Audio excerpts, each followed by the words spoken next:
Ce programme vous est présenté par le restaurant-café Bardot, l'agence immobilière Invest Miami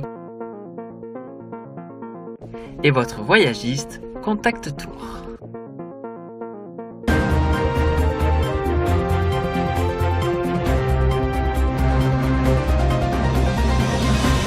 Bienvenue dans le journal de Bonjour America, je suis Audrey Mazins. Tout de suite, les nouvelles du jour. Tout de suite, commençons par cette explosion en Afghanistan. En effet, un camion piégé a explosé dans le quartier diplomatique de Kaboul, selon le ministère de l'Intérieur. Au moins 80 morts et 350 blessés sont à déplorer pour l'instant. La cible et l'origine de l'attentat ne sont pas encore connues. Vers 8h30 heure locale, l'explosion d'une voiture piégée dans le quartier des ambassades a fait au moins 80 morts et 350 blessés à Kaboul, sans que le bilan soit encore précisément établi pour le moment. La nature terroriste de la puissante explosion qui a retenti dans la matinée a rapidement été confirmée par les autorités. Basir Mouajid, porte-parole de la police de Kaboul, a en effet annoncé qu'il s'agissait d'un véhicule piégé ayant explosé près de l'ambassade d'Allemagne. Il a néanmoins précisé qu'il était difficile d'établir la cible précise en raison du très grand nombre de bâtiments officiels se trouvant dans ce quartier. Daesh a revendiqué cet attentat. À Washington, l'ex-conseiller à la sécurité nationale, Michael Flynn, fournira des documents au comité sénatorial du renseignement dans le cadre de l'enquête sur la possible ingérence russe dans l'élection américaine de 2016.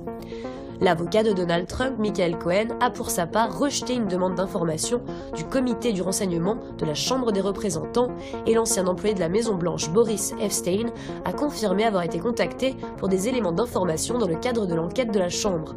Michael Flynn a récupéré des documents par le Sénat sur ses contacts avec les Russes et ses intérêts commerciaux.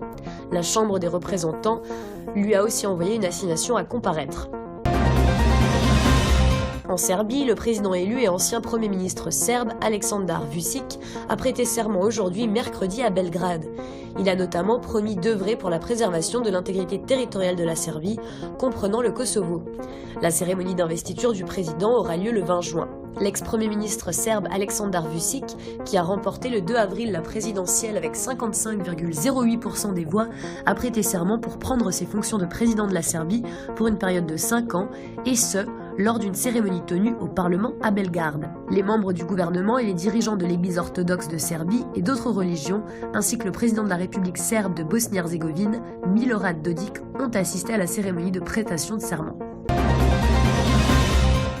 Au Québec, le Premier ministre Justin Trudeau maintient sa position sur l'expansion de l'oléoduc Trans Mountain, malgré la coalition des néo-démocrates et des Verts de Colombie-Britannique qui veulent torpiller le projet de Kinder Morgan.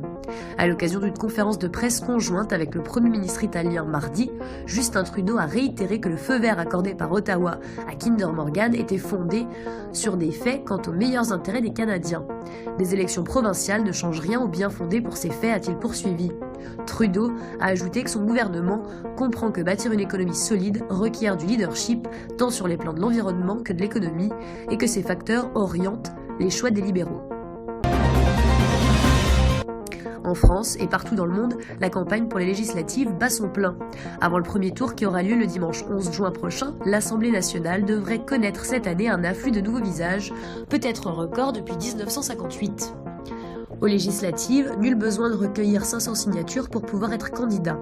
Alors que les aspirants députés ont jusqu'à ce vendredi soir pour se faire connaître, il y en a qui ont profité de l'occasion pour attirer l'attention sur leur personne ou leurs idées en menant une campagne pas tout à fait comme les autres. Aux États-Unis, comme pour l'élection présidentielle, les scrutins ont lieu un samedi. Le premier tour aura lieu le samedi 3 juin 2017 de 8h à 18h et le second tour le samedi 17 juin 2017 de 8h à 18h. Merci d'avoir suivi le journal. Je vous retrouve très bientôt sur Bonjour America.